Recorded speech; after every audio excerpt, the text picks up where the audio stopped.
नमस्कार, प्रणाम।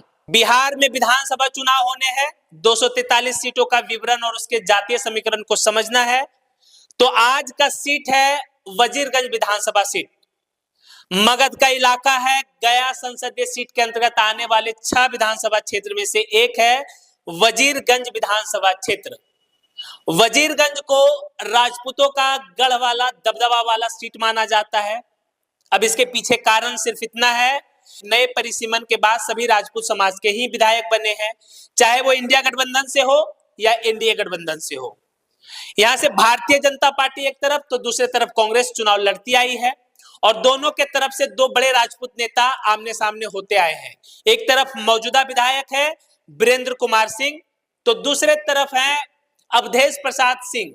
हालांकि पिछली बार वहां से उनके पुत्र शशि शेखर सिंह ने चुनाव में ताल ठोका था। वजीरगंज का जातिगत समीकरण क्या कहता है? क्या यहाँ पे सबसे ज्यादा राजपूत समाज के मतदाता हैं, इसलिए इसे राजपूतों का दबदबा वाला सीट कहा जाता है? तो ऐसा नहीं है। जातिगत आंकड़ों पर आप जब ध्यान देंगे तो यहाँ सबसे बड़ी आबादी जो है वो अनुसूचित जाति के मतदाताओं की है। लगभग 1 लाख के आसपास यहाँ पे अनुसूचित जाति के मतदाता हैं, जो कि जीत हार में सबसे अहम रोल अदा करते हैं। और उनमें से भी महादलित, खास करके भुइयां मुसर समाज के मतदाताओं की बहुलता है। और इसी बहुलता के कारण इस बार जीतन राम मांझी जी नजर टकटकाकर वजीरगंज क्षेत्र को अपने पाले में करना चाह रहे हैं।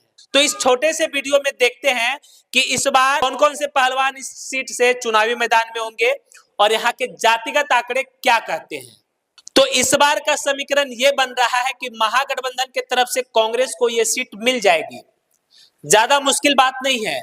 मुश्किल है एनडीए गठबंधन में। एनडीए गठबंधन के तरफ से मौजूदा विधायक भारतीय जनता पार्टी का है, यानी कि सीटिंग सीट है। लेकिन मांझी जी फिलहाल गया से सांसद हैं और भारत सरकार में कैबिनेट मिनिस्टर भी हैं और उनकी चाहत है कि इस बार गया संसदीय सीट के अंतर्गत आने वाले से करीब करीब 3-4 सीट उनके पाले में आ जाए और उनका नजर टेकारी और वजीरगंज पर भी टिका हुआ है। तो क्या ऐसे हालात में भारतीय जनता पार्टी जीतन राम मांझी को यह सीट दे देगी? लगता तो नहीं है, लेकिन सवाल यह है कि जीतन राम मांझी ये सीट क्यों लेना चाहते हैं।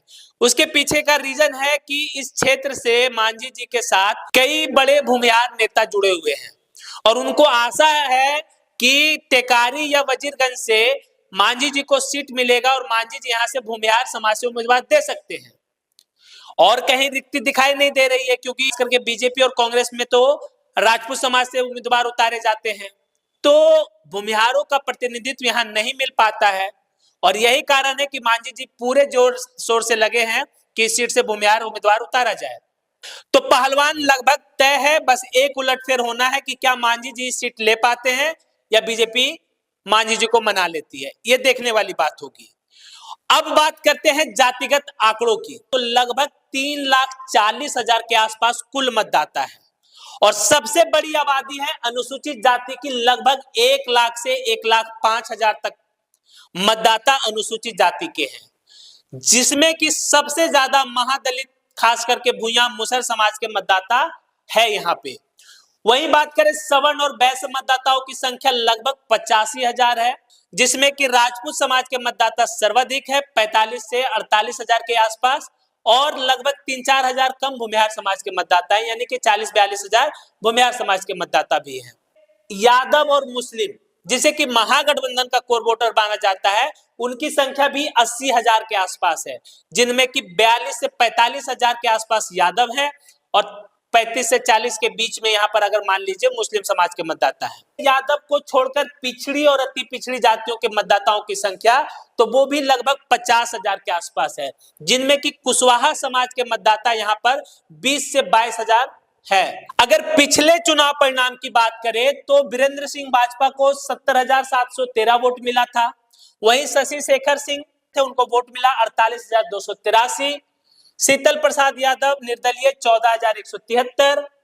चितरंजन कुमार भारतीय सब लोग पार्टी से 11,000 वोट। श्रीधर प्रसाद आरएलएसपी से 7,000 वोट। राजीव कुमार जन अधिकार पार्टी से 3,000 वोट और यहां पर जीत हार का अंतर 22,000 वोटों से रहा था। अगर जीतन राम मांझी मान जाते हैं तो फिर से वजीरगंज विधानसभा क्षेत्र में दो राजपूत नेताओं के बीच में घमासान होगा और पलड़ा किसका भारी होगा ये देखने वाली बात होगी। बाकी आपको क्या लगता है अपनी प्रतिक्रिया कमेंट बॉक्स में जरूर दें।